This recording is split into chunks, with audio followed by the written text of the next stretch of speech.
Uniform circular motion पे दो सवाल बना के इसे और अच्छे समझ लेते हैं। तो हमारा पहला सवाल है, Vinayak drives his car around a circular park of radius 7 kilometres.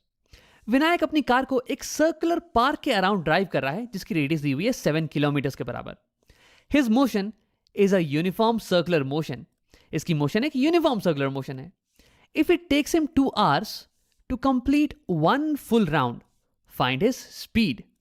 तो यानी कि अगर विनायक को 2 घंटे लग रहे हैं एक पूरा चक्कर कंप्लीट करने में, तो फिर उसकी स्पीड क्या होने वाली है ये हमें बताना है। अब देखो, सवाल को पढ़ने के बाद सबसे पहला स्टेप होता है कि इसकी सारी इंपॉर्टेंट इंफॉर्मेशन को एक डायग्राम में उतार लेना, ताकि फिर हमें सवाल को बार बार पढ़ने की जरूरत नहीं पड़े और हम सेटअप को भी बहुत ही अच्छे से समझ जाएं। तो देखो, सेटअप कुछ ऐसा है। एक सर्कुलर पार्क दी हुई है हमें, और इस पार्क की रेडियस ये है 7 किलोमीटर्स के बराबर। और ये हो गई, ये मान लो कि ये विनायक की कार, और ये इस पार्क का पूरा चक्कर लगा देती है 2 घंटे के इंटरवल के अंदर। तो उसे लिख लेते हैं, टाइम लग रहा है विनायक को 2 घंटे इस पूरे चक्कर को कंप्लीट करने में, और हमें पता लगाना है विनायक की स्पीड। अब देखो, एक इंपॉर्टेंट चीज जो कि मेंशन है ना, वो है कि ये मोशन एक यूनिफॉर्म सर्कुलर मोशन है।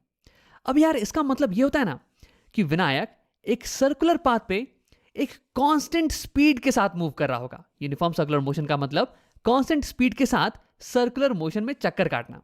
हाँ, अब अगर स्पीड कांस्टेंट है, ये बदल नहीं रही है, तो फिर हम इस फॉर्मूले का इस्तेमाल कर सकते हैं, speed is equal to distance by time.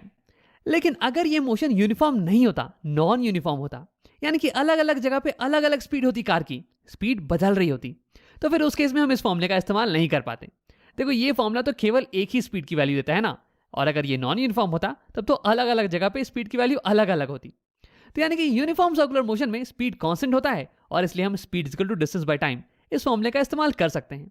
तो आप वैल्यूज को सब्स्टिट्यूट करते हैं और स्पीड की वैल्यू को कैलकुलेट करते हैं। तो ये हो जाएगा, speed is equal to distance. Distance होता है पाथ लेंथ। अब यानी कि विनायक ये अपनी कार को इस पाथ पे लेके जा रहा है, सर्कुलर पाथ पे, तो यानी कि इसकी लेंथ हमें कैलकुलेट करनी है, और ये हो जाने वाली है इस सर्कल का सर्कमफरेंस के बराबर। और सर्कल की सर्कमफरेंस, इसका फॉर्मूला होता है 2 पाई इंटू रेडियस आर। तो ये हो जाएगी distance travelled divide by time taken, और वो है 2 hours डिवाइड बाय 2 hours। अब आओ पाई और आर की वैल्यू को सब्स्टिट्यूट करते हैं।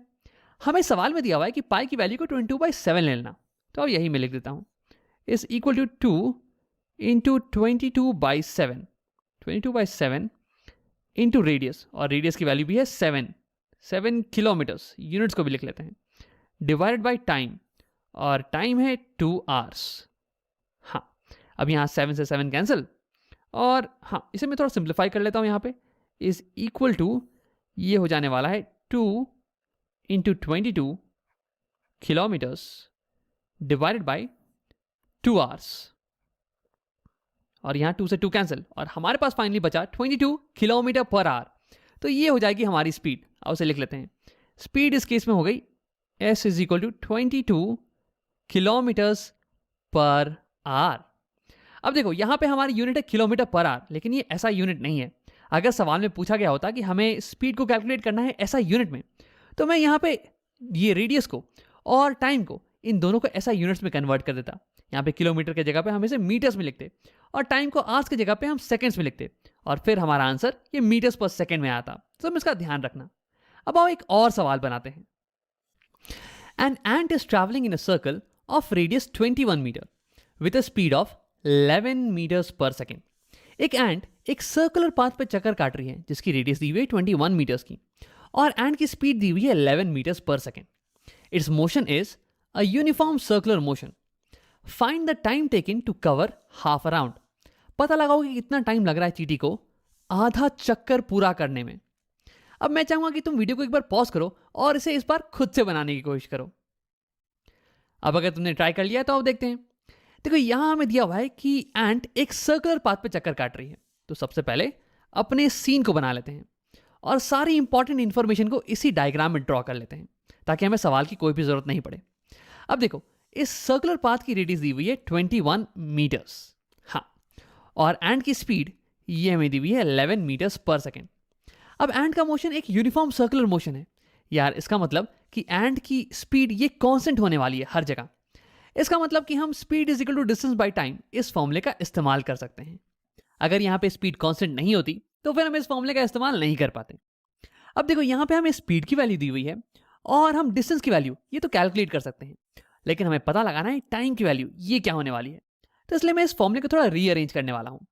ये टाइम के टर्म्स में ये फॉर्मूला हो जाएगा time is equal to distance by speed. अब आओ सारी वैल्यूज को सब्स्टिट्यूट करते हैं और टाइम की वैल्यू को कैलकुलेट करते हैं। तो देखो हमें टाइम की वैल्यू कैलकुलेट करनी है जब चीटी आधा चक्कर कंप्लीट करे, यानी कि अगर चीटी यहां से स्टार्ट कर रही है तो ये यहां से यहां पे आ जाए, हाफ अ सर्कल।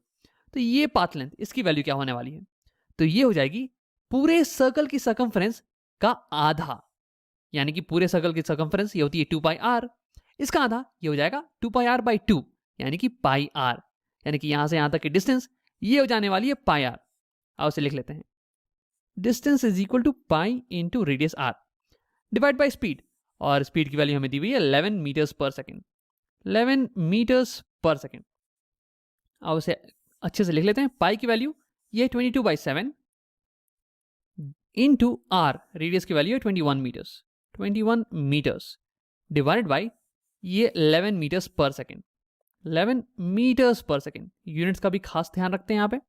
अब देखो थोड़ा सा अगर सिंप्लीफाई करें तो 7 ये 3 टाइम्स 21 को काटने वाला है, और फिर से मैं सारी चीज़ों को नीचे लिख देने वाला हूँ ताकि तुम्हें अच्छे से दिख जाए। 22 इंटू 3 मीटर्स बच रहा है ऊपर में, और नीचे में है 11 मीटर्स पर सेकेंड, यानी कि ये 11 ये 22 को 2 टाइम्स काट देने वाला है, और ये मीटर से मीटर कैंसिल, और फाइनली हमारे पास बच जाएगा 3 इंटू 2 6। ये हम टाइम की वैल्यू कैलकुलेट कर रहे हैं ना, ये पूरी चीज़ टाइम है, 3 इंटू 2 6, और ये सेकेंड ये ऊपर में आ जाने वाला है 6 सेकेंड, यानी कि इस एंड को यहां से यहां ये हाफ चक्कर कंप्लीट करने में 6 सेकेंड्स लग रहे हैं। ये हो गया हमारा आंसर। और अगर तुम इससे गेस करो तो यहां से पूरा चक्कर कंप्लीट करने में 12 सेकेंड्स लगने वाले हैं, 6 + 6 12।